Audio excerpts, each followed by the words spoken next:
নন্দিনী কেষ্টপৰ হ'ব পাৰে 5 বছৰৰ পৰা 10 বছৰলৈকে জেল 106 ধাৰা অনুসৰি হেদিনাখন যেটো ঘটনা আপোনালোকে চাগে শুনিছেই নন্দিনী কেষ্টপে সমুইল হকক খুন্দিয়া থৈ গ'ল গাড়ীয়ে হিট এণ্ড ৰানৰ কেছ হয় এইটো আৰু ইয়াত কি হ'ব পাৰে আপোনালোক গোটেই কাহিনীটো কৈ দিছোঁ যিসকলে গম নাপায় বহুতে চাগে নিউজত শুনি আছে ফেচবুকত পাই আছে ছ'চিয়েল মিডিয়াত পুৰা চলি আছে নন্দিনী কেষ্টপৰ ওপৰত শাস্তিৰ দাবী চলি আছে আচলতে ঘটনাটো কি নন্দিনী কেষ্টপৰ ক'ত ভুল হ'ল আৰু এই ঘটনাটো যদি আপোনাৰ লগত হ'লহেঁতেন আপুনি কেনেকৈ ৰিয়েক্ট কৰিলেহেঁতেন মই এই কথাখিনি ক'বলৈ গৈ আছোঁ চাওক নন্দিনী কেষ্টপ এগৰাকী অভিনেত্ৰী আমি সকলোৱে চিনি পাওঁ ৰুদ্ৰৰ যোগেদি তেওঁ বহুতে চিনি পোৱা হৈ গ'ল সেইকাৰণে এই কেছটো ইমান ডাঙৰ হৈ গৈছে এনেকুৱা ধৰণৰ কেছ আগতেও বহুত আহিছে বহুত গৈছে কোনো ক্ষয়ক্ষতি নাই আৰু দুখীয়া কি শাস্তি পায় আমি সেইটো গম নাপাওঁ আৰু এতিয়া দুখটো কি সেইটো ক'ব গ'লে চাওক নন্দিনী কেষ্টপে যেনেকৈ গাড়ীখন চলাই আহিছে প্ৰথম হাই স্পীডত আছে আৰু থাকিলেও কোনো প্ৰব্লেম নাই তাৰ যোগেদি অকল জাষ্ট ফাইন হয় হাই স্পীডত আমি যদি দেখিবলৈ পাওঁ নন্দিনী কেষ্টপৰ গাড়ীত অলৰেডি বহুতকেইটা ফাইন লাগি আছে কিন্তু সেইকেইটা ফাইন যে নন্দিনী কেষ্টপে নিজে চলাই লগাইছে নে বেলেগে লগাইছে আমি সেইটো গম নাপাওঁ সেইকাৰণে আমি ক'ব নোৱাৰোঁ যে নন্দিনী কেষ্টপে বহুত স্পীডত গাড়ী চলাইছে বুলি ফাৰ্ষ্ট পইণ্ট তো ছেকেণ্ড পইণ্টটো ক'ব গ'লে ঠিক আছে নন্দিনী কেষ্টপে লাহে লাহে গাড়ী চলাইছিলে মানি লৈছোঁ বাৰু কিন্তু যেতিয়া এক্সিডেণ্টটো হোৱাৰ পিছত নন্দিনী কেষ্টপ ৰৈ দিব লাগিছিল আপুনি যদি এক্সিডেণ্টটো কৰিলেহেঁতেন আপুনি যদি ৰ'লেহেঁতেন তো সেইটো ক্ষেত্ৰত ক'ব গ'লে হয় নন্দিনী কেষ্টপ ৰ'ব নোৱাৰিলে তাত একো নাই বাৰু তাই একো নাই তাই মানি লৈছোঁ তাই ৰ'ব নোৱাৰিলে ভাবিলে যে তাই এজনী ছোৱালী হয় ৰাতি যদি ৰয় কোনোবা ল'ৰাই আহি তেওঁক মানে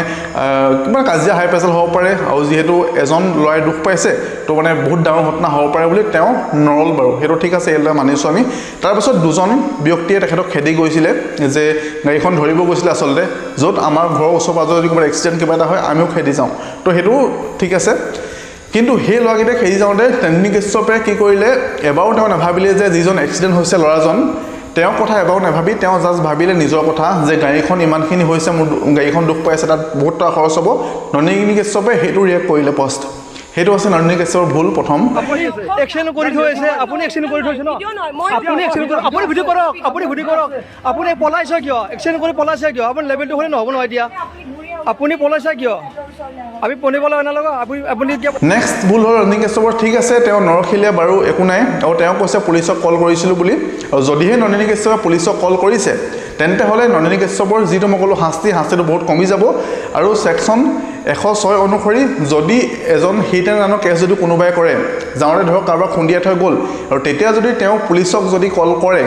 কৰিলে মানে তাৰ যিটো ফাইনটো হ'বই আৰু জেলটো 5 বছৰ পৰ্যন্ত হয় আৰু যদি কোনোবাই পুলিচক কল কৰা নাই কণ্টেক্ট নোহোৱাকৈ ডাইৰেক্ট হিট এণ্ড ৰান কৰি যদি পলাই যায় তেন্তে হ'লে তাৰ কাৰণে হ'ব পাৰে ফাইন আৰু লগত হ'ব 10 বছৰলৈকে জেল গতিকে এতিয়া নন্দিনী কেষ্টপৰ কি হ'ব গৈ আছে সেইটো আমি গম নাপাওঁ কিয়নো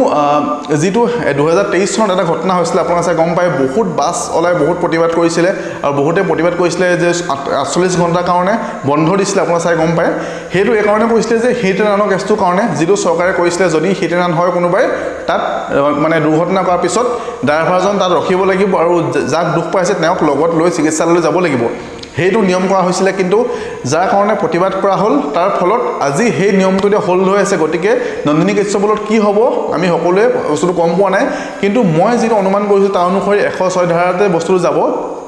আৰু চাওক নন্দিনী কেষ্টপৰ কিছুমান যিখিনি ভুল আছে মই ক'ব গ'লে তাত মানৱীয়তাৰ এটা ভুল আছে এজন আজিকালি মানৱীয়তাটো হেৰাই গৈছে মানুহৰ ঠিক আছে দুৰ্ঘটনা কৰিলে বাৰু ল'ৰাটো অলপমান দুখ পাইছে বুলি নন্দিনী কেষ্টপে ভাবিলে সেইটো মানি লৈছোঁ মই কিন্তু কথাটো হ'ল যে নন্দিনী কেষ্টপ তাৰ পিছত এদিন হ'লেও যাব লাগিছিলে যে ল'ৰাটোৱে কিমাননো দুখ পাইছে কি কথানো চাবলৈ যাব লাগিছিলে কিন্তু ল'ৰাজন এতিয়া ঢুকাই থাকিলে তো এইটো বহুত ডাঙৰ ঘটনা হৈ গ'ল যদি ল'ৰাজন নুঢুকালেহেঁতেন তেতিয়া চাগে বস্তুটো ইমান ডাঙৰ হেৰি নহ'লহেঁতেন কিন্তু যেতিয়া এজন মানুহ মৰি গৈছে ন বহুত ডাঙৰ কথা হৈ গৈছে আৰু এই সামিউল হক যিজন ল'ৰা ঢুকাইছে তেখেতৰ পৰিয়ালে এটা কথা কৈছিলে যে ভাল চিকিৎসা নোপোৱাৰ কাৰণে ঢুকাইছে বুলি কৈছে কিন্তু যেনেকৈ নহওক ঢুকাইছে যদিও সেই তাৰ কাৰণে নন্দিনী কেষ্টপ পানিছমেণ্ট পাব আৰু কি বিচাৰে আপোনালোকে কেনেকুৱা ধৰণৰ হোৱাটো বিচাৰে কি বিচাৰে কিন্তু এনেকুৱা ধৰণৰ ঘটনা নন্দিনী কেষ্টপ অভিনেত্ৰীৰ কাৰণেহে ইমান ডাঙৰ হৈছে ঘটনাটো কিন্তু নহ'লে এনেকুৱা ধৰণৰ ঘটনা প্ৰায় হৈ থাকে সেইদিনা আমাৰ ঘৰৰ মানে ব্যক্তি এজনৰ এনেকুৱা ঘটনা হৈ গৈছে গাড়ীখনে মাৰি থৈ পলাই গ'ল